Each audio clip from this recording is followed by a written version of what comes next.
Muito boa tarde a todos.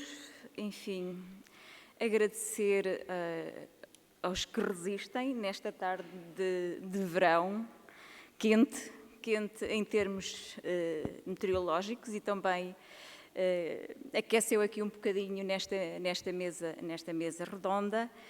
E vamos então dar início à conferência de encerramento, que será proferida pelo mestre João Pardal, que podem consultar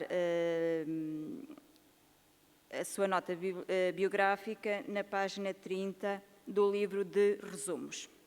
Como poderão observar, o percurso do mestre João Pardal é bastante diverso, bastante multidisciplinar e, além disso, tem aliado nestes últimos anos um cariz técnico-científico. Portanto, ele neste momento está também, e permitam-me que refira este aspecto em particular, está a desenvolver um doutoramento em Geografia Física e, em particular, nas cheias e inundações do Rio Mondego.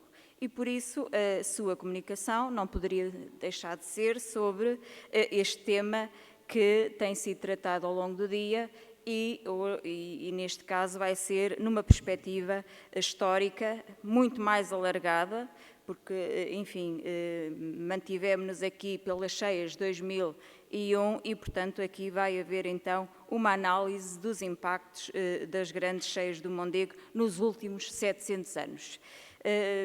Mestre João, quando quiser começar, agradeço-lhe a disponibilidade e tem 45 minutos para fazer a sua apresentação.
Tive muitas portas, digamos, fechadas, mas o Zé Manuel Proença abriu umas portas. Obrigado por isso. Não se chega ao fim de um percurso de doutoramento e de defesa sozinho. Chega-se com os orientadores, o professor Lúcio e o professor Alexandre, com amigos que nos ajudam e com as pessoas que eu aqui também referi e outros tantos, e fico, porque estão aqui presentes, o meu muito obrigado.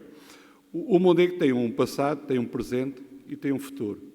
Geralmente centramos exclusivamente no presente, quando acontecem os eventos de cheias, as calamidades e os impactos negativos que resultam, é que nós metemos as mãos na cabeça, mas esquecemos que o Mondego já teve isso no passado e seguramente que vai tê-lo no futuro.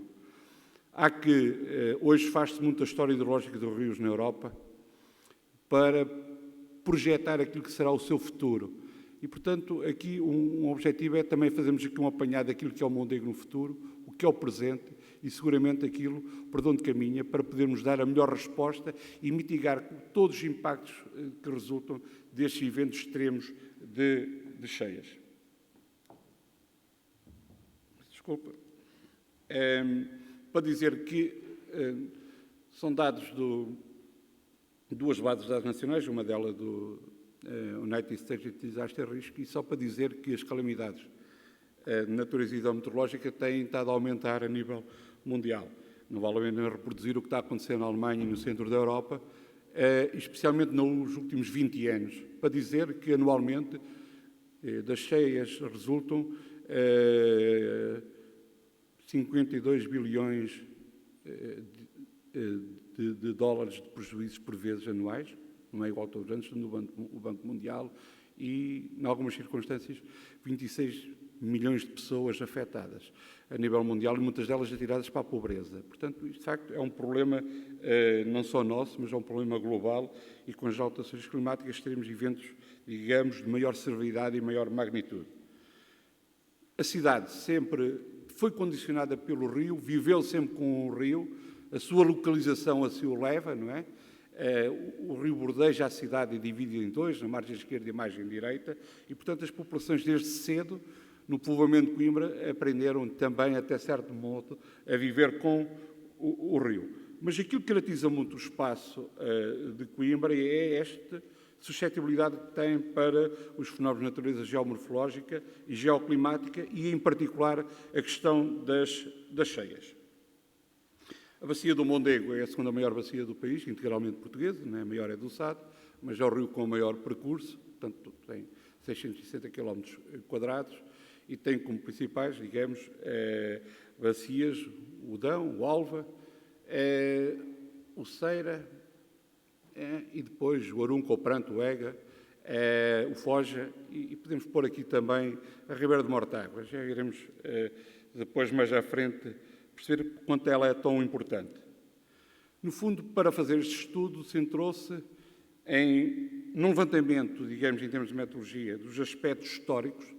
Foram consultados centenas de documentos, desde arquivos, alvarás régios, publicações antigas, registros antigos, pergaminhos, enfim, um conjunto de documentação.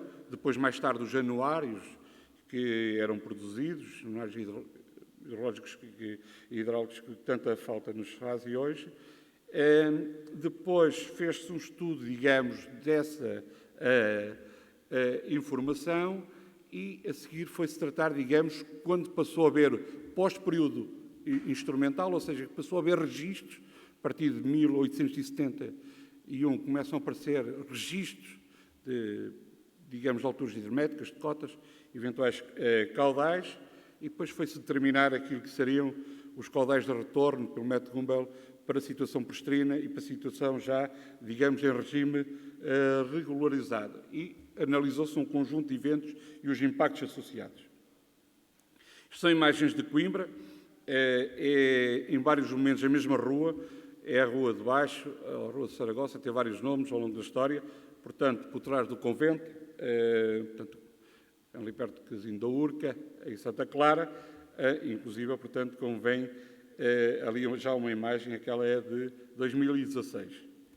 E aqui, imagens de Coimbra, a montante da ponte de Santa Clara, a Insula dos Ventos, inundada, portanto, onde hoje está o Parque Manuel Varaga foi subido, foi aterrado, tinha cotas muito mais baixas, ao Parque da Cidade, e depois a jusante uma imagem que mostra aquilo que será hoje o Arnado, ou seja, digamos, alagado.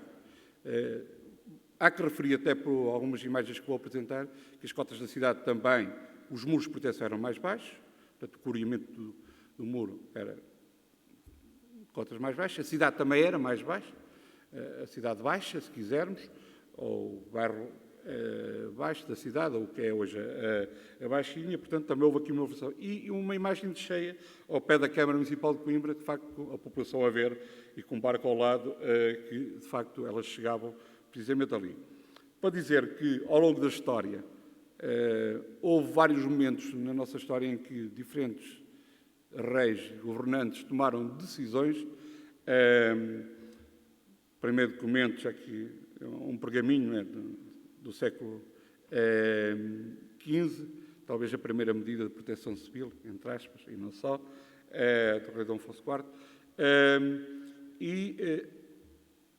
digamos, os Filipes, quando tiveram que governar Portugal, as primeiras medidas que tomaram foi sobre a questão da proteção da cidade de Coimbra e sobre a Ponte de Santa Clara, porque a Ponte de Santa Clara ficava submersa e tinha uma importância não só de circulação de pessoas e bens, mas também uma importância estratégica militar para os exércitos deslocarem. Portanto, houve sempre da parte dos governantes, e foi assunto de cortes, alguma preocupação com aquilo que acontecia em Coimbra e nas inundações, digamos, que aconteciam em Coimbra, pela posição talvez geoestratégica e pela importância da cidade à própria época. O próprio cardeal Dom Henrique, quando substituiu por morte de Dom Sebastião, tomou um conjunto de medidas de proteção precisamente à própria cidade. Houve diferentes estudos. A história que se hoje coloca sobre Padre Esteban Cabral, já, digamos, antes vinham ideias anteriores do encanamento do próprio Mondego. Portanto, era uma ideia com séculos. O próprio Diogo Castilho já fez estudos para isso. Portanto, se bem que o Padre Esteban Cabral depois, mais tarde, concretizou no século XVIII. Isto é uma imagem do pergaminho que está no Arquivo Municipal Histórico. De facto, é uma preciosidade. E aqui, digamos, dois momentos diferentes do Mosteiro de Santa Clara. E aqui uma imagem que apareceu aqui nas obras de proteção dos muros e de reconstrução dos muros, que são do século XVI, que mostram claramente sistemas de proteção à própria cidade. Portanto, houve esta preocupação de sempre defender.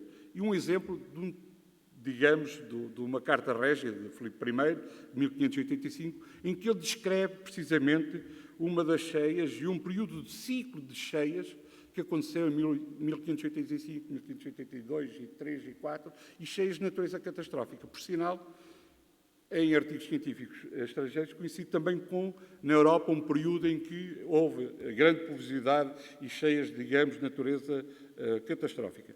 E aqui é uma carta de um militar de 1703 que desenha aquilo que vai ser depois o novo alvéolo do rio.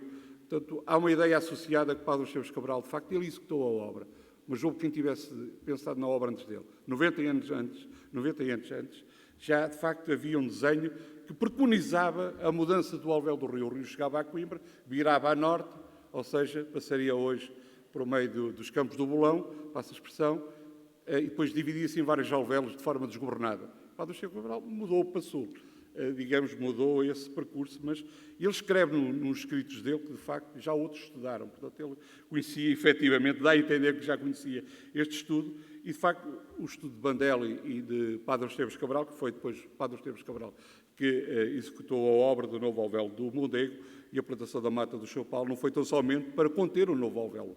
Portanto, teve essa função também. E a primeira cartografia onde aparece já no século XIX é a mata do São Paulo, identificada. Só um apontamento, várias pessoas trabalharam no Mondego, especialmente a partir de Padre Esteban Cabral. No século XIX houve pessoas que destacaram, como Adolfo Loureiro e outros, mas uma imagem de alguém que, de facto, foi reitor de Coimbra, da Universidade, foi presidente da Câmara, e que veio substituir José Bonifácio, que era superintendente das obras do Mondego, e que dá o seguimento e continuidade no século XIX a essas mesmas obras. Depois, em 62, aparece o novo plano e, no fundo, a obra atual divide-se, já que foi explicada, num sistema de barragens, Aguieira, Fronhas e Raiva, e depois, a partir de Coimbra, do sul de Ponte de Coimbra, o rio, digamos, percorre em dois diques longitudinais, com 4 descarregadores de cheias no dique longitudinal direito, 3 sifão e um fusível, e tem um conjunto de quedas até a Pereira do Campo, um bocado antes. Portanto, é um pouco esse o perfil do rio. Mas dizer que ele está definido para ter um caudal de ponta para 100 anos de 1.200 metros cúbicos, podendo chegar a 2.000 metros cúbicos e descarregando 800 metros cúbicos pelos descarregadores de cheias, que são 4, cada um descarrega mais ou menos 200, se tivesse a funcionar em seu pleno, e, portanto, lá estarão, se quisermos, os 1.200, e esta é a capacidade. O que é que tem acontecido? Tem chegado um bocadinho mais e galga, passa por cima. Mas já lá iremos. Portanto, digamos, eram essas imagens. É, no fundo, um esquema da obra hidráulica do Baixo Mondego e depois aquilo que são os períodos históricos mais críticos de Coimbra. Nós vemos aqui a ponte, é a cheia de 1872, a ponte de Santa Clara submersa, é uma cheia muito grande, haverá outra a seguir também bem maior, em 76, em 1876, e, de facto, há aqui um conjunto de períodos críticos de grande provisividade, apesar de estarmos na pequena idade do gelo, onde houve um arrefecimento do clima, mas que, em alguns momentos, choveu muito, atingiram os extremos climáticos, se quisermos. Por exemplo, no século XVI, no início do século XVI, choveu muito, cheias catastróficas. No início do século XVIII, a meados do século, fins do século XVIII também, no início do século XIX, na transição fins do século XVIII, século XIX, e depois a meio do século XIX, cheias catastróficas, e depois os últimos 30 anos do século também XIX, com cheias de natureza catastrófica, até ao século XX, até 1924, mais ou menos. Algumas delas a cidade ficava isolada e havia fome. Portanto, não se entrava nem se saía na cidade.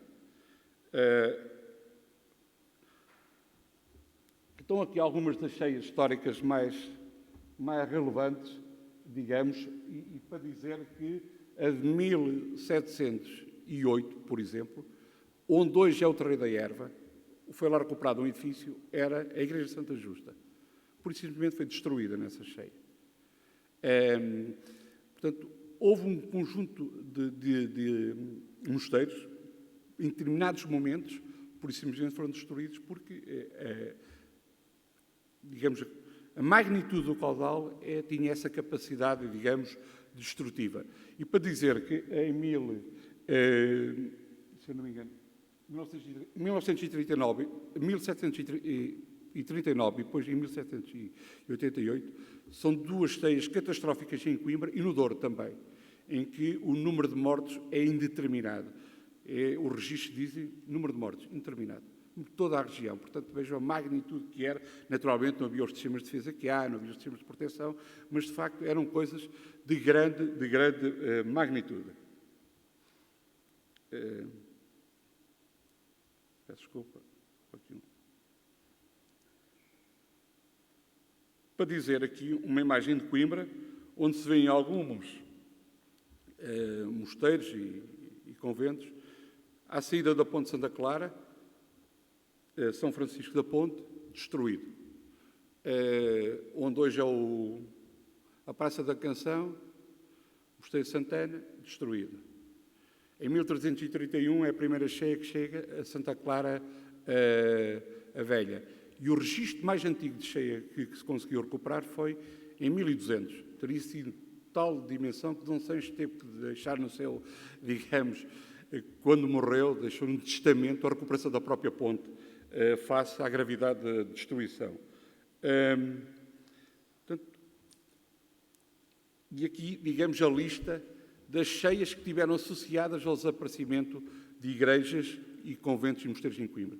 Santa Justa, Santana, São Francisco da Ponte, São Confato, São Domingos e a mudança de posição da igreja de São Bartolomeu, que a entrada está, não daquilo que mandam as normas da própria igreja, teve que ser mudada precisamente porque as cheias entravam lá com facilidade.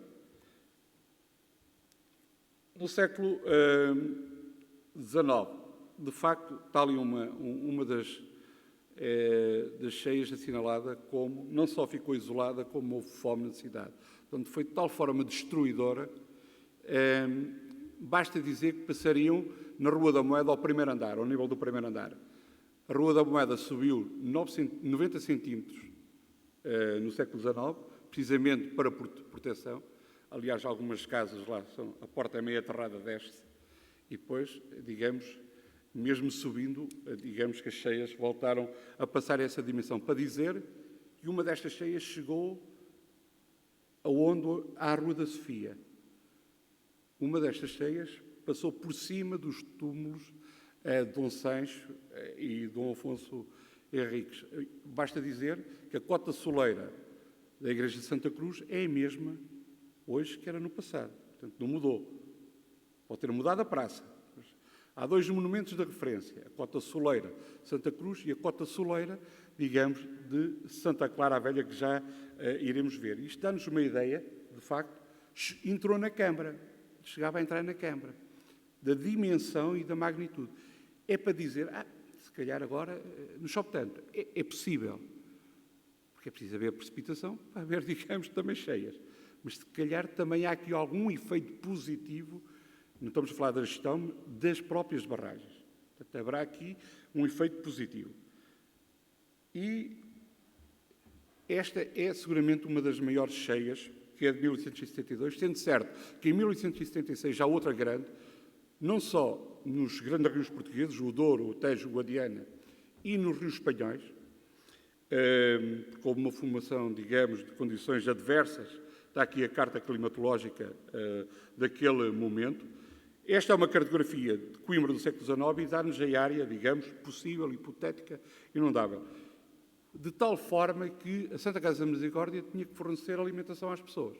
Era bacalhau e arroz e broa. Pronto, era, digamos, o que era entregue às pessoas, mas que havia que socorrer precisamente as pessoas. Em 1876 há outra, em 78 há outra, 77 há outra, e depois há outra também de natureza catastrófica em 1788. Ou seja, há aqui um ciclo sucessivo de cheias de natureza e de grande magnitude. E entrando já no século XX, em 1900 há uma cheia muito grande, em 1902 também, também de natureza catastrófica. E coloquei aqui esta e a reconstrução do que é hoje a cidade e por onde teria andado a cheia. Só para dizer que esta cheia chegou à Câmara e bordejou a Rua da Sofia. É dado que no século XX a maior cheia foi em 1948. Eu entendo que esta é a maior, porque é dada para esta cheia 3.900 metros cúbicos de caudal, por segundo, caudal máximo instantâneo. Sucede é que eu encontrei um registro em que a cota hidrométrica é maior do que aquilo que era admissível ou admitido. Se esse registro estiver bem, ela teve acima dos 4.000 e muitos metros quadrados, 4.400 metros quadrados por segundo. Ou seja, foi maior do que a 48. Sendo certo que a que é admitida como maior cheia oficial é de 1948, 29 de janeiro de 1948. Seguramente esta porquê? Porque mandou 900 famílias para a miséria. Destruiu tudo o que era comércio em Coimbra. Portanto, tivemos 3.780 pessoas, aplicando os índices que existem no INE, multiplicando pelo número de pessoas por família. Portanto, estávamos a falar de 3.780 pessoas só em Coimbra, cidade. A cidade tinha 20 e tal mil pessoas. Portanto, se pensarmos nas pessoas da Baixa só, é de um impacto de uma severidade brutal. E ali está, digamos, uma linha por onde ela tinha passado, se quisermos, na Rua da Moeda. Aliás, houve um conjunto de intervenções de imediato da parte do Governo e de vários organismos, porque foi preciso trazer dinheiro para Coimbra e dar dinheiro às pessoas. As pessoas ficaram, pura e simplesmente, sem nada. Portanto, penso que... E com uma diferença para a outra, é que esta é uma cheia rápida, entra de noite, está tudo desprevenido. Enquanto outras, quando eram progressivas e de dia, dava tempo às pessoas, digamos, se protegerem. A este propósito, não vou hoje aqui apresentar, mas o Mondego costuma dizer que é característico de cheias rápidas. Não. Eu penso que o Mondego, pegando naquilo que disse o professor Orlando Ribeiro, não é?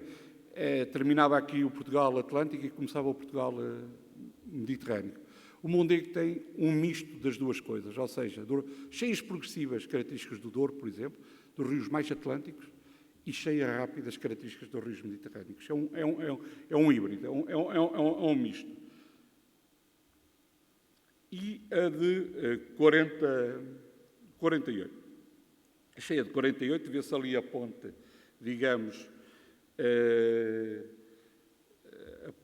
designada ponte militar, portanto, não é hoje a ponte que lá temos, tivemos um ponto de pedra, depois a ponte militar, que foi construída em 77, ou coisa do género, 1877, e depois a que hoje lá está, já é da década de 50. Para dizer que esta cheia teve 4.100 e tal metros cúbicos por segundo, e este valor podemos o assegurar que o teve, mas quando se compara, a gente normalmente olha para a dimensão de um caudal e diz, a cheia no Mondego foi inferior à cheia do Tejo e foi inferior à cheia do Douro. Calculando o caudal específico, levando em consideração a área da secção de escoamento, de facto a maior foi precisamente a do Mondego, quando comparada com as cheias do Douro, que está no gráfico de baixo, e do Tejo. Posto isto, como se fez um levantamento, e em Coimbra houve, no Mondego, registros hidrométricos muito cedo, houve uma escola hidrométrica muito cedo, já no século XIX, conseguiu-se, a partir de 1871, fazer um levantamento, e aqui o amigo Proença também me deu acesso a alguns documentos, e o Carlos Batista, as honras estejam feitas, um levantamento daquilo que seriam os caudais máximos instantâneos em Coimbra. E estamos a ver ali que, na primeira parte do gráfico, os fins do século XIX e os inícios do século XX, até 1824, a cheia de 1924, que é grande, também há ali um período crítico de grandes cheias. Depois já de 48, e depois há ali períodos de seca, quando baixam ali, digamos, mas já aqui no cálculo há uma regressão linear negativa, ou seja, o declive da reta é negativo. Portanto, o Mondego tem estado a perder caudais. Antes das barragens. Portanto, está ali dividido a situação prestrina, antes das barragens, e depois das barragens. Portanto, isto levaria a outro estudo que se anda por aqui ou não alguma influência das alterações climáticas. E aqui está, digamos, os caudais de cheia em regime prestrino desde 1871 a 1874, sempre que houve registros. Ou seja, e podemos ver aqui quatro grupos, e a última grande cheia é em 1977. Portanto, digamos, mas sempre inferior a todas as outras que estão para trás. Portanto, digamos que este foi o percurso do rio, e há aqui uma diminuição, ele vem a perder caudal, máximo instantâneo, vem a reduzir o número de cheias, pelo menos a magnitude das cheias, portanto, a determinado período, ele começa a reduzir de forma substancial, está a ser analisada essa questão, e quando passamos para o regime regularizado, sabemos que o pleno funcionamento do sistema Agueiras, Fronhas e Ponta Sul e Raiva, não é? Todo este sistema, ficou em pleno funcionamento em 1986. Ora bem, de lá para cá, e sabemos que as metas do rio eram, e o projeto estava estabelecido que, com o amortecimento dos caudais nas barragens, teríamos 1, 2, 3 cheias em 100 anos acima dos 1.200. É sempre uma probabilidade. E teríamos 1, 2, 3 acima dos 1.000, dos 2.000 para 1.000 anos. Sucede que a verde é o caudal máximo de 2.000 e a vermelho está, na linha transversal, o caudal máximo, uma cheia de retorno para 1.200. Ora, temos ali 1, 2, 3, 4, 5, 6, 7, 8 eventos acima dos 1.200. E temos 2 eventos acima dos 1.900 e temos um evento acima dos 1.000, dos 2.000. Portanto, tem que se interpretar o rio de outra forma do que tínhamos a interpretar. Porque o histórico do rio, de 86 para cá, diz que aquilo que era a probabilidade de ocorrência dos 1.200 metros cúbicos por segundo, caudal máximo instantâneo, está claramente ultrapassado. Ora, tanto perante este problema, o que é que se foi determinar? Quais eram os caudais de retorno com estes dados? Ou seja, para a situação prestrina, estava naquele gráfico, tinha lá a vermelho que dizia 100 barragens, como conseguimos, as honras sejam feitas, há um trabalho do professor Alfeu, excelente, em que ele tem, a partir de 1917, É um gráfico fabuloso e um cálculo do professor Alfeu fabuloso. Atenção que esta série tem mais dados, portanto é uma série maior. E quanto maior é a série, mais da realidade ela só aproxima e diminui a incerteza. E, portanto, significa que em 100 anos, se não tivéssemos barragens, o caudal máximo instantâneo era 4.794, tivemos a cheia de 1872, a cheia de 1948, 1915, portanto, teriam andado acima dos 4.000, pacífico. Mas, para regime regularizado, é 2.500, para 100 anos. Sendo para 10 anos, 1.400. E, portanto, usando todos os caudais máximos instantâneos que ocorreram num ano, desde 86 para cá. E que já é uma série de 30 e tal anos robusta e considerável. Portanto, significa que isto explica, até certo modo, em termos teóricos, aquilo que é a variabilidade do rio, que já está a dar acima dos 1.200 e acima dos 2.000. Então, temos que perceber, é uma questão de funcionamento das barragens ou há aqui uma variável que não é controlada? Fomos estudar a bacia intermédia. A bacia intermédia consideramos como se não estivesse regularizada, que é tudo o que está entre as barragens e Coimbra. Inclui a Ribeira de Mortágua, que entra entre a barragem da Aguieira e a da Raiva, mas se estiverem cheia, a Raiva está aberta. Portanto, o que entra da Ribeira de Mortágua, que tem 200 km quadrados, nasce no Caramulo, de área, nasce no Caramulo, entra e sai, não é controlado, e o Ceira, e mais as pequenas bacias. E isto tudo dá uma área de 1.200 km quadrados, o que é considerável. Até 4.000 e tal km quadrados temos até Coimbra de secção. Portanto, é uma área considerável, é quase, digamos, um quarto da área, desde a nascente do Mondego até Coimbra. Ora, só uma parte, então nós temos a Aguieira, as Fronhas no Alva, a Raiva no Mondego, a Ribeira de Mortágua a entrar entre a Aguieira e a Raiva, o Ceira com o Doessa e o Açude Ponte, canal condutor digamos, geral, e depois os descargadores de cheias estão assim sinalizados. Calculando os caudais de retorno para, também numa série já grande de dados, para o Ceira, dá que o Ceira, a cheia centenária, é 860 metros cúbicos. Logo por aqui, os 1.200 de Coimbra caem por terra. E tem já um conjunto de cheias, em 79, se eu não me engano, teve uma cheia acima dos 779 metros cúbicos por segundo. Portanto, isto é mais de metade dos 1.200 que estão projetados para Coimbra, em situação regularizada e amortecida do rio. Depois, foi-se determinar se o Mondego, o Alva, naturalmente, a Ribeira de Mortágua, influenciam, a Ribeira de Mortágua, o Ceira e o Alva, naturalmente, influenciam e o dão os caudais de Mondego. Mas está ali aquela seta, quando dispara os caudais no Ceira, disparam também, naturalmente, em Coimbra. E de que maneira? Influencia os picos de cheia em Coimbra. E quem é que influencia mais? Deste estudo resultou Ceira e Ribeira de Mortágua, até porque os caudais específicos deles, nas cheias que foram estudadas, são sempre muito grandes mesmo. Digamos, tem depois, outros dois eventos, e verifica-se que o Ceira pode ter até uma influência de 30% do caudal afluente a Coimbra, 30 e tal por cento, o que é um valor considerável. Depois foi-se estudar como é que o Ceira, digamos, reagia e funcionava, utilizando um programa de modelação, transformando precipitação em escoamento.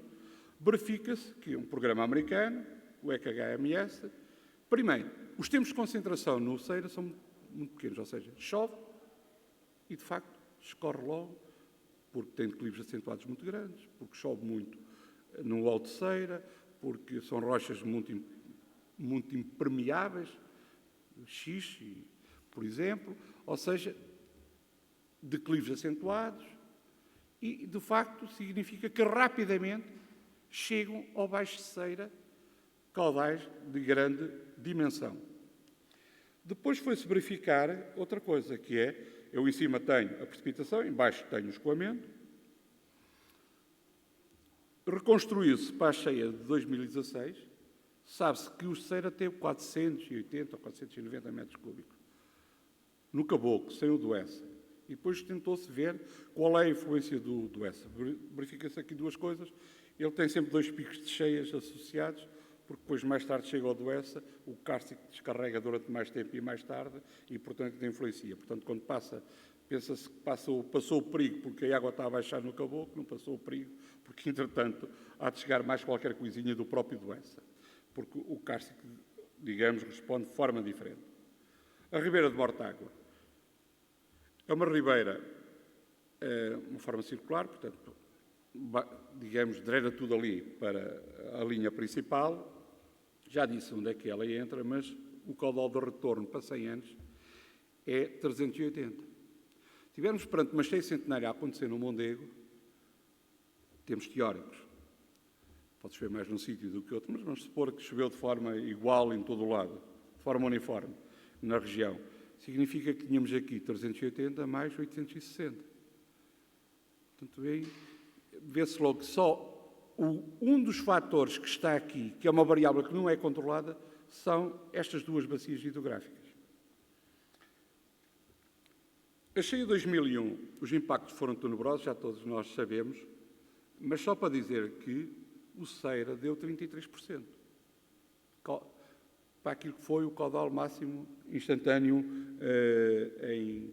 em Coimbra, e vê-se ali, digamos, a sua influência. Portanto, foi uma cheia progressiva, contínua, complexa, como dizia a professora Catarina Ramos, ou seja, não é uma cheia simples, tem vários picos de cheia, começa em dezembro e vai até 27 de janeiro, mas mais uma vez se vê que o Ceira, mais a bacia intermédia, de facto contribui de forma substancial para os caudais afluentes em Coimbra, portanto, e depois, onde é que isto tem consequência? A jusante, ou seja, naquilo que flui depois para o Baixo Mondego. Se chega cá mais já do que é expectável, naturalmente terá impacto sobre o Baixo Mondego, porque depois no Baixo Mondego estão os outros afluentes a entrar, o Ega, a Ribeira de Anção, o dos Fornos, o Foja, o Pranto e o Arunca, e, portanto, se o canal central estiver cheio, mais dificuldades têm de entrar ou não entram, por simplesmente.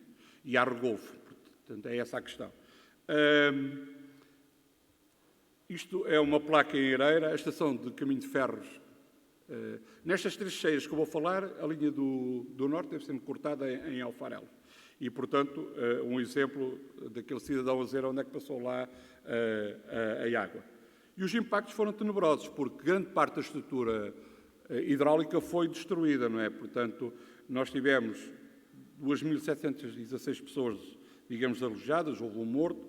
Monte Mora, 110 estabelecimentos foram de comércio e indústria com elevados prejuízos, 800 mil contos, portanto, tem que transformar isto em escudo. 400 hectares de área agricultável que foi profundamente afetada, e só no leito central, Arturas, fizeram 1,4 km, digamos, de returas, já não falando nas returas que houve no canal condutor central, no canal de Lares, que acho que foi 700 metros, para aí, ou coisa do género. O sifão 2 foi parcialmente afetado, as balas primárias de enxugo, as drenagens de encosta também afetadas, ou seja, houve pontes, hectares, houve aqui um conjunto de impactos brutais, digamos, nesta cheia, e está ali precisamente sinalizado, digamos, os pontos de ruptura, não? Digamos, uma escala mais pequena, mas que aponta todos os locais onde, efetivamente, as estruturas hidráulicas foram afetadas. Já vamos perceber porque é que isto, a 2016 já aqui foi discutida, não vale a pena, portanto, o efeito mais direto foi carros submersos, Mosteiro de Santa Clara, digamos, afetado, mas a bacia intermédia ainda contribuiu com 22%. Não houve uma grande cheia no Ceira, mas, nem de lá perto, mas o conjunto da bacia intermédia, esta variável que eu disse, tem aqui uma influência grande nos caudais máximos instantâneos afluentes a Coimbra, ainda teve a sua influência. Vamos ver uma outra onde teve uma influência bem maior, que é na 2016. Nós tivemos 1.960 metros cúbicos de caudal máximo instantâneo frente a Coimbra e a bacia intermédia sozinha deu 900. Isto corresponde a 45%, 8, quase 46%. Portanto, o conjunto do Ceira, mais Ribeira de Mortágua e mais todas as outras pequenas ribeiras neste espaço que medeia entre Coimbra e as barragens, que eu supostamente disse que não está regularizado, entre aspas, tem este contributo. Porque as contas são fáceis de saber, o que saiu, o que chegou, sabemos o que é que foi medido do lado do Ceiro. Aliás, mostrei ali pelo EKHMS, nós, digamos, fizemos a simulação e ela bate certa, quando transformarmos precipitação em escoamento, e, portanto, teve esta particularidade. É aqui, claramente, e vê-se no gráfico, que a bacia intermédia contribui para o caudal máximo afluente ao sul ponto de Coimbra.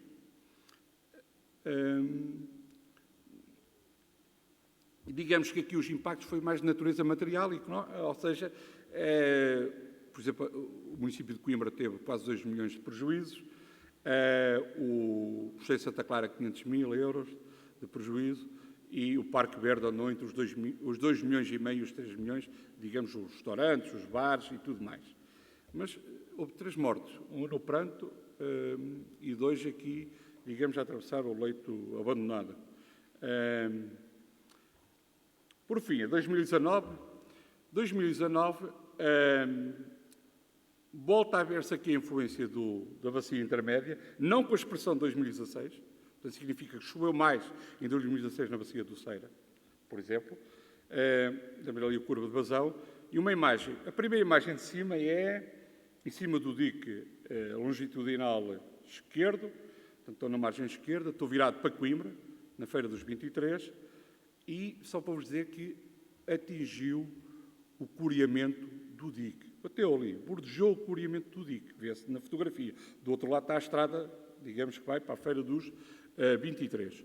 Mas houve aqui um aspecto fundamental, é que, por vezes critica-se, às vezes fala-se desnecessariamente e mal das pessoas da IAPA, e eu tenho contactado com o José Manuel Proença, que é o homem que sobreentende o Baixo Mondego, e é um homem dedicado, competente e sabedor, ponto. Não galgou por um motivo. É que o digo fuzil do Choupal funcionou. E descargou para aí 1.800 metros cúbicos a 200 metros cúbicos. Seguramente. Inundou, é verdade, os campos da Académica e tudo mais. Se calhar os campos da Académica que não deviam estar, era ali numa zona que era inundável e alagável. Pronto, isso é outra história. Então é mal colocado. Porque a natureza já lá estava. Vamos ser claros, tiveram um prejuízo de 1 milhão de euros, mas as coisas têm que ser ditas. Claro, depois houve o rebentamento em frente a Formoselha e Santo Varão, não é? E destruiu também o canal condutor. Aqui no Choupal, destruiu também o canal condutor central. Mas para dizer que não galgou para a margem esquerda, em Coimbra, precisamente porque estava a descarregar para o Choupal, digamos, no descarregador de Choupal. É tão simples como isto, porque 200 metros cúbicos de água por segundo é muita água. É a diferença entre galgar o dique ou não galgar o dique. Portanto, bateu no coreamento, mas não galgou. E, portanto, funcionou. Isto é uma amostra que há algumas estruturas da obra hidráulica que funcionam. Até que ser mais bem tratadas. A tal história da manutenção que falava o engenheiro Proença. E muito bem.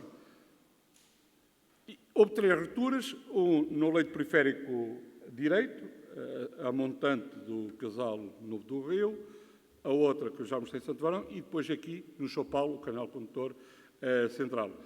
Vejam o prejuízo, é que estas estruturas para recuperar custaram 11 milhões, coisa que valha. E 30 milhões quase foram lançados para o conjunto do que falta fazer no Mondego, que inclui estes 11 milhões. Claro, houve efeitos no centro de alto rendimento, nos campos da Académica, mas eu já disse que calhar não era o sítio ideal para lá estarem. E fizemos uma modelação, digamos, do Baixo Mondego, para terminar não só a área alagável que está lá atrás, ou que foi inundado, melhor falando, mas saber os níveis de inundação.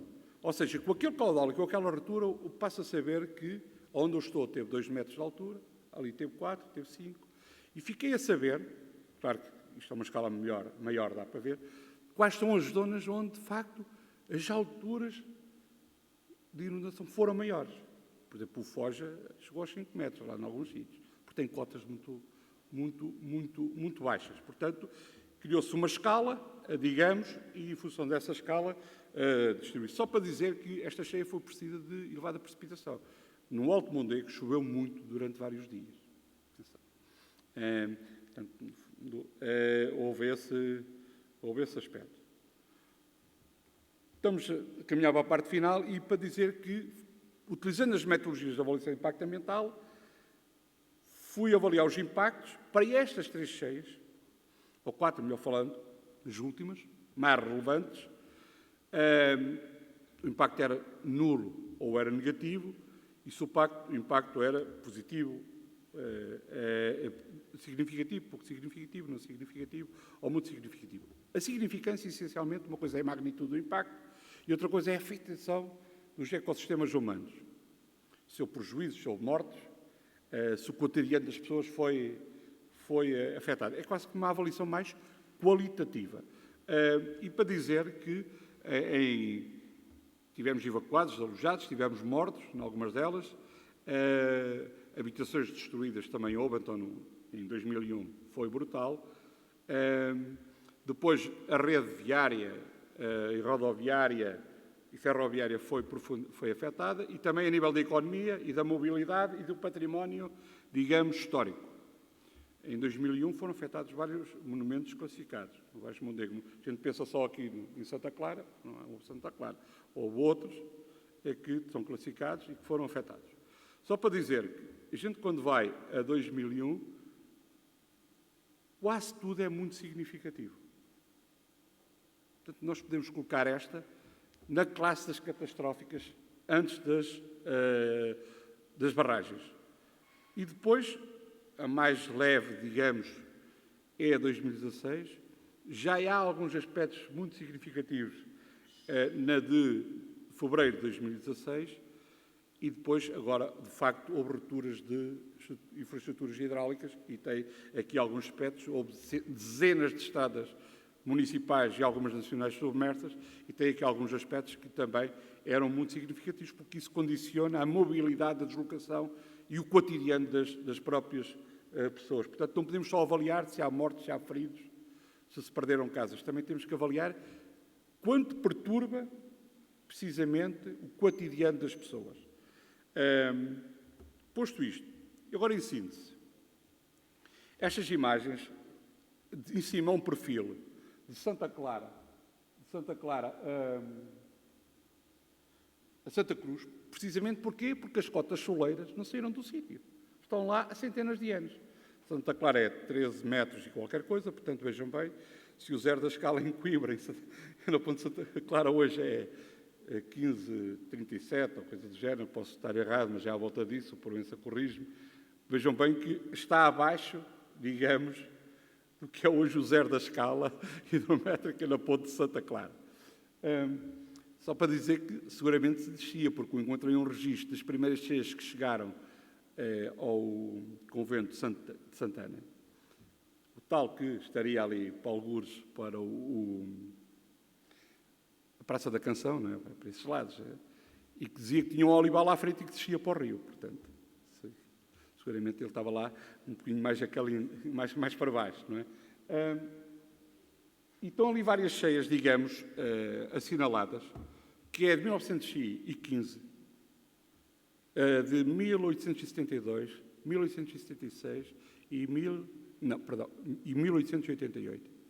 Só para dizer que todas elas chegaram ao Mosteiro de Santa Cruz, que já está a uma cota de 21 metros, ou coisa do género, portanto está a 20 e tal metros.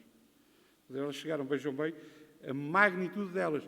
Naturalmente, os muros do rio eram mais baixos e foram alteados da última vez, depois da cheia de 1915.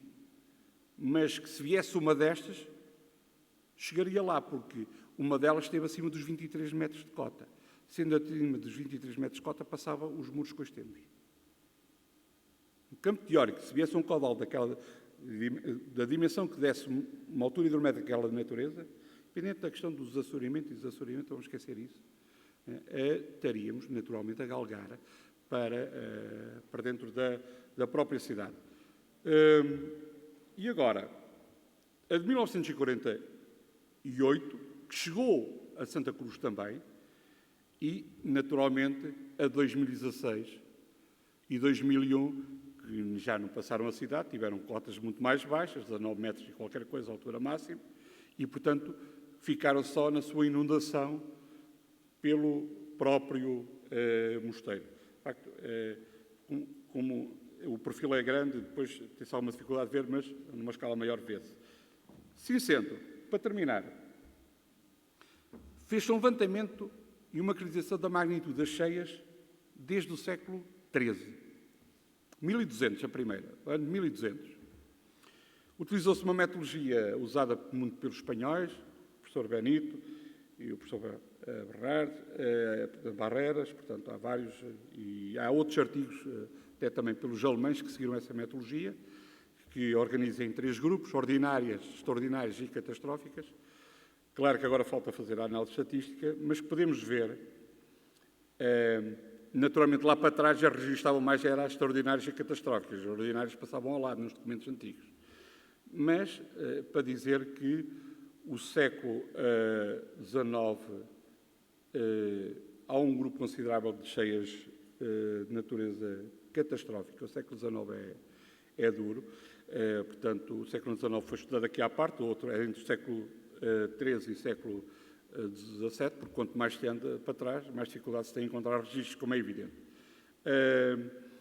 Mas, naturalmente, a dominância é claramente depois, no século XX, as ordinárias, e podemos dizer que houve 2 de natureza catastrófica utilizando estes critérios. Foi já em situação de regime regularizado, foi em 2001, e esta agora de 2019. E agora precisávamos saber em que mês eu distribuí por sazonalidade. Ou seja, organizei as cheias em setembro, outubro, novembro, dezembro, janeiro e fevereiro, ou seja, de outono, de inverno, março, abril e maio, junho, julho e agosto. Para dizer que cheias, digamos, até entre 1331 e 1985, porque as outras para trás que temos, não há dúvidas sobre, digamos, a data concreta e a descrição não é muito precisa, só para dizer que havia cheias que eram muito destrutivas no outono, havia cheias também na primavera, afetavam as colheitas, não eram as de maior magnitude, essas geralmente, parecia uma ou outra catastrófica em março, mas essencialmente as catastróficas centram-se em dezembro, janeiro e fevereiro, no passado. Sendo certo que também ocorriam muito em novembro. Quando apareciam catastróficas, apareciam geralmente no mês de novembro. E, portanto, o nosso verão não tinha cheias. Uma situação, precipitação, uma pequena cheia rápida, precipitação intensa. Depois, digamos, já para este período, a partir de 1985, digamos que mantém, digamos, a mesma matriz, mas com uma diferença. Estão a desaparecer as cheias de outono, as de primavera e aquelas que são mais significativas, extraordinárias e catastróficas. Centram-se precisamente em termos sazonais entre dezembro, janeiro e fevereiro. Se associarmos a isto, e eu já fiz a modelação com as alterações climáticas, utilizando um modelo regional ensemble e o internacional também, e o regional ensemble e o local ensemble, nós vamos ter a precipitação mais concentrada precisamente nestes meses. É o que nos dá aqui para a região e para a bacia. Significa que, o que é que vai ser? Vai chover menos, digamos que a modulação foi feita até ao fim do século, mas mais concentrada, com 2 forçadores climáticos, o 4.5 e o 8.5, precisamente neste período. Significa que, não obstante, porque há sempre a incerteza associada a acontecer umas cheias natureza catastrófica, noutro período de sazonalidade, a probabilidade delas acontecerem vai precisamente onde a história nos manda e onde esta modelação que eu fiz, que não está aqui apresentada, digamos, das projeções climáticas para a bacia, nos vão dar. Ou seja, período sazonal, dezembro, janeiro e fevereiro, sem prejuízo de acontecer algo que não cumpra a regra, como nós sabemos, não mandamos na natureza. E só dizer, e isto já foi aí repetido por todos os outros oradores, é que, de facto, há dois tipos de intervenção, a não estrutural, que é de natureza regulamentar, e a estrutural, digamos, que digamos, de intervenção física, objetiva, obra física. E dizer que na não estrutural o que será mais importante é dois bons documentos. É termos um bom plano de gestão da região hidrográfica número 4, Mondego, Voga e Lis, está em revisão. Um bom plano de gestão de risco de inundações também, ao abrigo da Diretiva Inundações, também para a mesma região hidrográfica. Nós agora estamos organizados não em bacias, mas em regiões hidrográficas, não é? Neste caso a nossa é 4, que tinha um erro no primeiro ciclo, não considerava, ao abrigo da diretiva, o Baixo Mondego como zona crítica, que era um erro crasso. E, portanto, só quem não conhece a história para não ser zona crítica. Até porque a diretiva também leva em consideração o número de mortos, e tinha havido mortos. Portanto, houve ali qualquer coisa que considerava a Albufeira de Coimbra e depois não considerava o que acontecia a Jusante, como se em Coimbra a gente não abre as portas, entre aspas, com portas e despeja para Jusante. Mas penso que isso está a ser corrigido. Eu acho que estes dois instrumentos são fundamentais. E uma coisa que aqui foi pouco falada, nós não temos um sistema de vigilância e alerta de recursos hídricos competente. Antes, pelo contrário. Nós não temos manutenção das nossas estações hidrométricas. Algumas, a gente não tem dados. Ou tem períodos muito longos sem dados. E este é um aspecto importante, porque se tem, digamos, o sistema implementado, eu, para alertar as populações, para dar informação à proteção civil, às autarquias, tenho que ter uma boa informação, até para saber o que é que está acontecendo na bacia. Eu acho que este é, para mim, dos aspectos neste momento mais importantes, que era renovar, reequipar, fazer o que fosse necessário para termos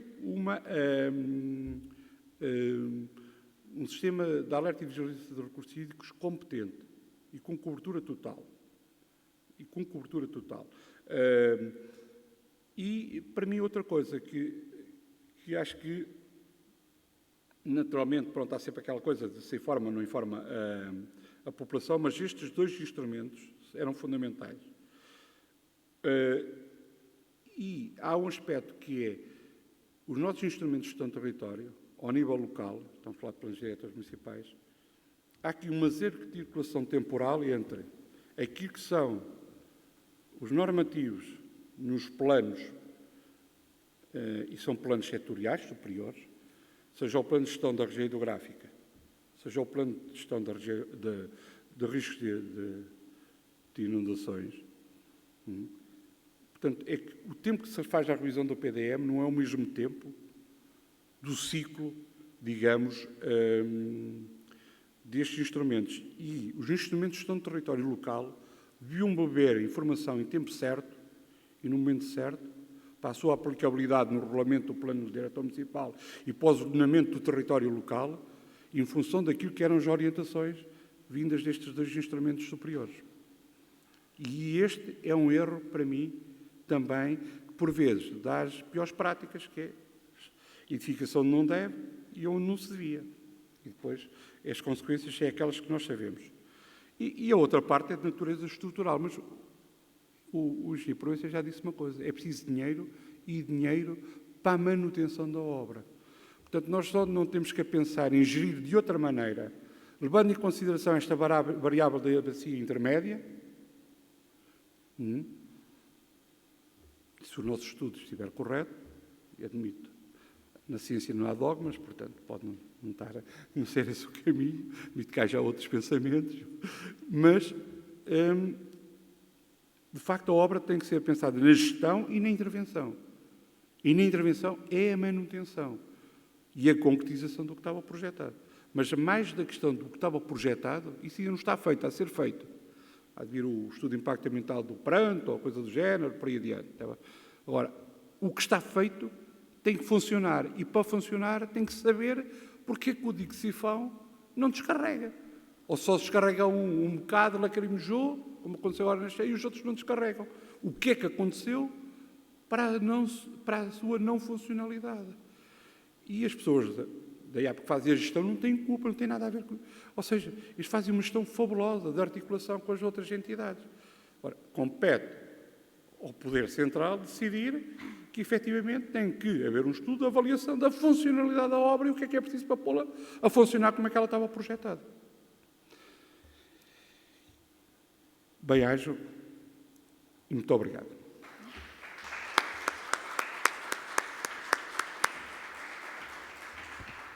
Obrigada, Mestre João Pardal, pela excelente apresentação, aqui sustentada num colossal trabalho de levantamento em arquivo, não é verdade? Muitas horas, que fez aqui, enfim, um histórico das cheias no Mondego, desde há 700 anos, mas também que introduziu aqui todo um conjunto de dados novos, nomeadamente no que diz respeito a bacias que não estão regularizadas e que são fundamentais para perceber as cheias e as inundações no Baixo Mondego. E, portanto, muito obrigada. Nós não temos tempo para um espaço de debate e, enfim, de perguntas. Agradeço mais uma vez a tua disponibilidade e agora o desafio é, sem dúvida, verter toda esta informação na tua tese de doutoramento. Portanto, aguardamos ansiosamente por ela. Temos também uma lembrança por parte de Riscos para marcar a tua passagem aqui por este evento. Obrigada. E então eu peço aos presentes mais uns minutinhos de paciência para encerrarmos o dia de hoje, porque, enfim, nós amanhã vamos ter uma visita técnica à área ribeirinha da cidade de Coimbra e para fecharmos hoje os trabalhos eu convido para a mesa,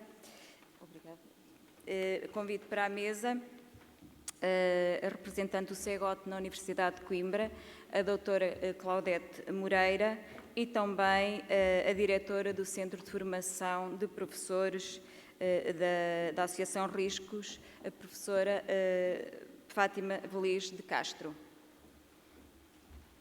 Enquanto elas se deslocam e para avançarmos, enfim, hoje o dia foi longo, muito se discutiu sobre cheias e inundações, e em particular na Bacia do Mondego, e, enfim, muitas conclusões poderiam ser retiradas das várias intervenções científicas, institucionais, em termos de proteção civil. Eu vou salientar duas, vou ser muito breve, e daquilo que me pareceu que é importante referir é que, de facto, o conhecimento científico, ou sobretudo aquele que é vertido em relatórios técnico-científicos, tem dificuldade em incorporar ou ser incorporado pelos órgãos de decisão políticos e, portanto, e depois de ser efetivado em termos de gestão e ordenamento das bacias hidrográficas. E depois também uma outra conclusão que me pareceu, enfim, que se pode retirar deste dia de discussão, que tem a ver com a importância de conhecer o passado, sem dúvida, mas parece que o passado não é suficiente para projetar o futuro. E, de facto, há necessidade de incorporar aqui um conjunto de variáveis nos processos de gestão das bacias hidrográficas. E um dos que eu saliento, por me parecer muito importante, que tem a ver com as alterações no regime de precipitação. É importante, enfim, ver como é que ao longo do ano se distribui, qual é a variabilidade da precipitação. E depois um outro elemento que eu foco, entre muitos outros que havia certamente a destacar, que tem a ver com o ordenamento do território, em particular no que se refere ao uso e ocupação do solo e, sobretudo, às suas mudanças e às decorrentes da destruição do coberto vegetal devido aos incêndios florestais. E também um outro aspecto tem a ver com a recorrência destes eventos catastróficos, dos incêndios, sobretudo em determinadas áreas da bacia do Mondego, onde nestes últimos anos a passagem do fogo já ocorreu 10, 12 vezes, o que tem implicações naturalmente na capacidade de retenção por parte dos solos. E, portanto, eu ficaria por aqui, muito mais haverá a acrescentar, mas, enfim, face ao adiantado da hora, eu passaria a palavra então à doutora Claudete, representante do Centro de Estudos em Geografia e Ordenamento do Território da Universidade de Coimbra.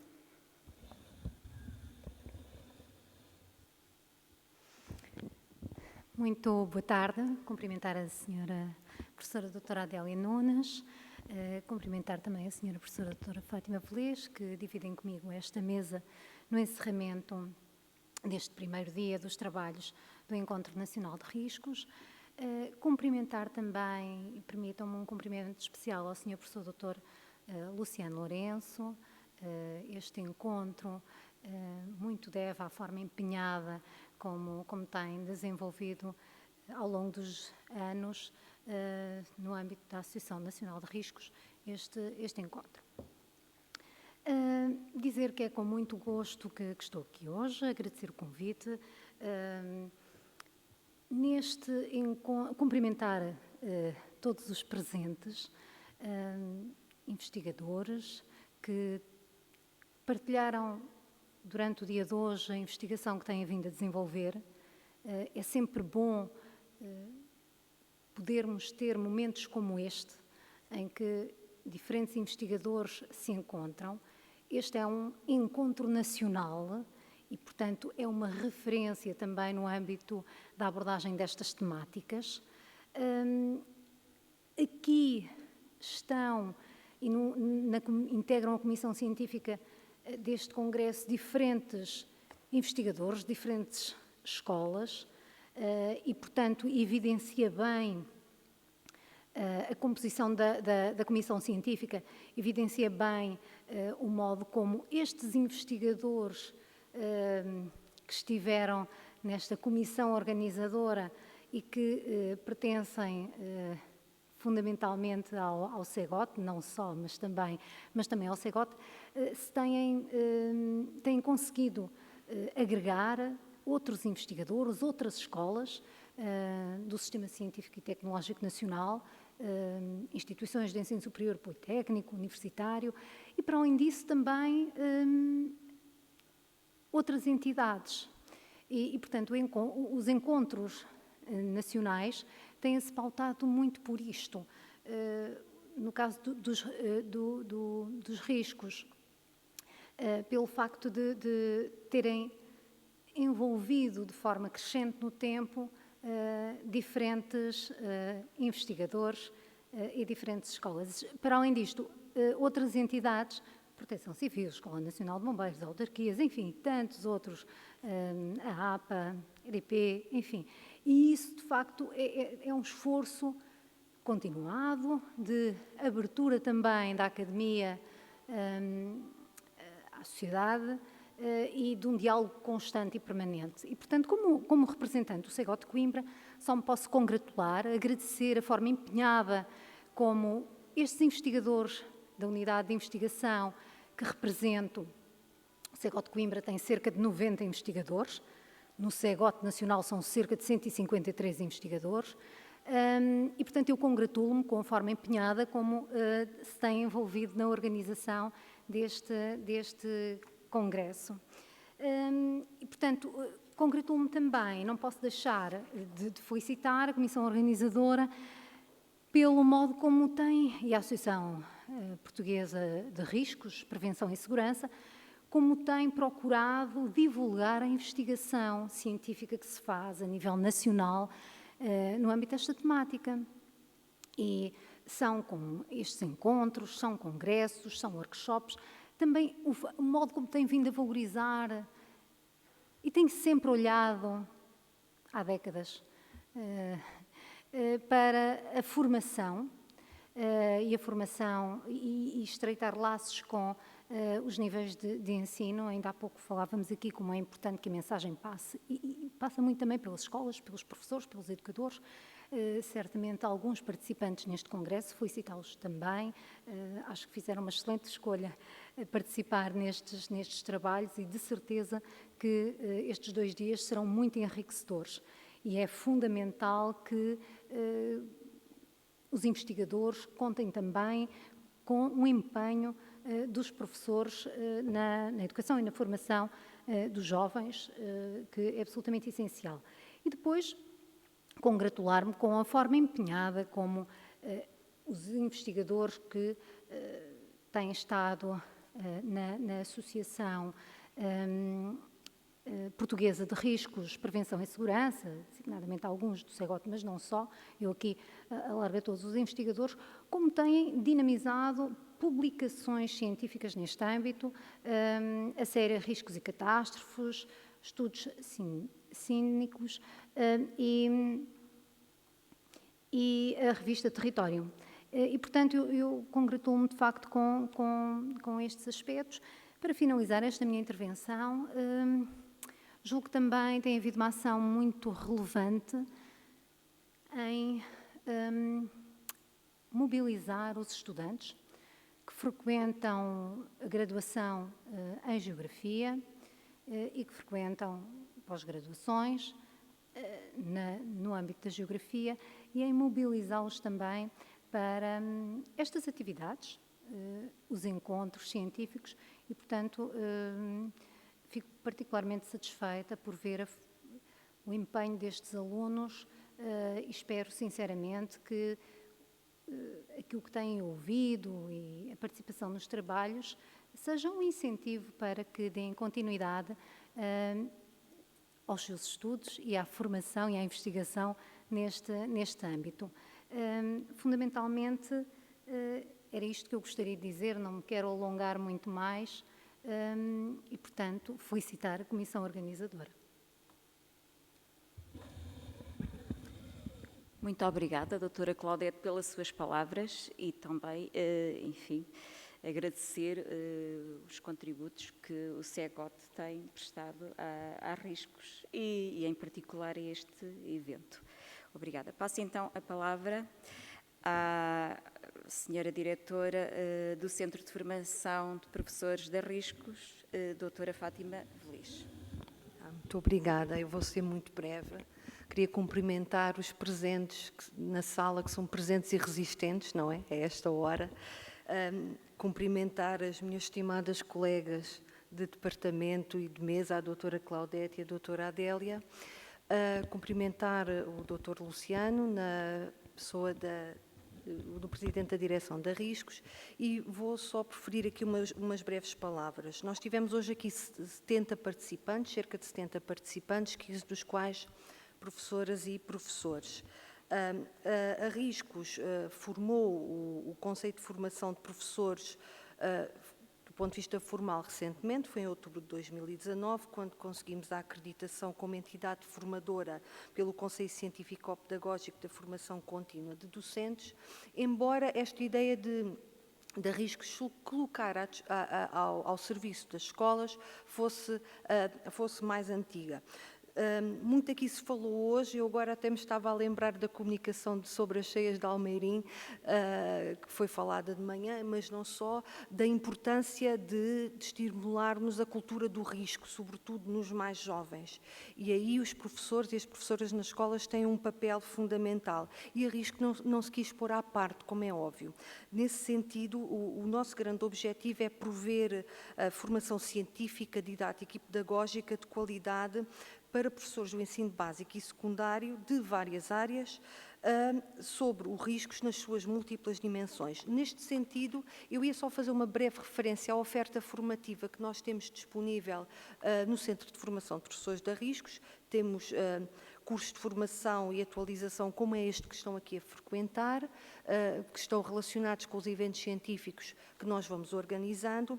Temos já acreditado cursos de formação inicial, neste momento temos 4, já esperamos que possam funcionar já no início do próximo ano letivo, que é o curso de iniciação ao risco, riscos naturais, outro de riscos antrópicos e outro de riscos mistos.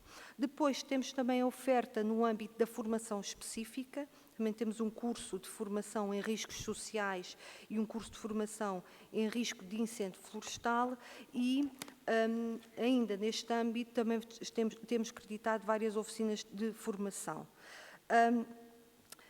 Queremos consciencializar não só o corpo docente, mas toda a comunidade da importância que é prover uma boa formação aos estudantes, consciencializando-o para as problemáticas em torno dos riscos, mas acho que há aqui um objetivo comum e é o denominador de todos nós de querer ajudar a formar estudantes, futuros cidadãos conscientes, solidários, ativos e despertos, sobretudo, para uma cultura estratégica de segurança. Este é o nosso objetivo. Muito obrigada pela vossa presença.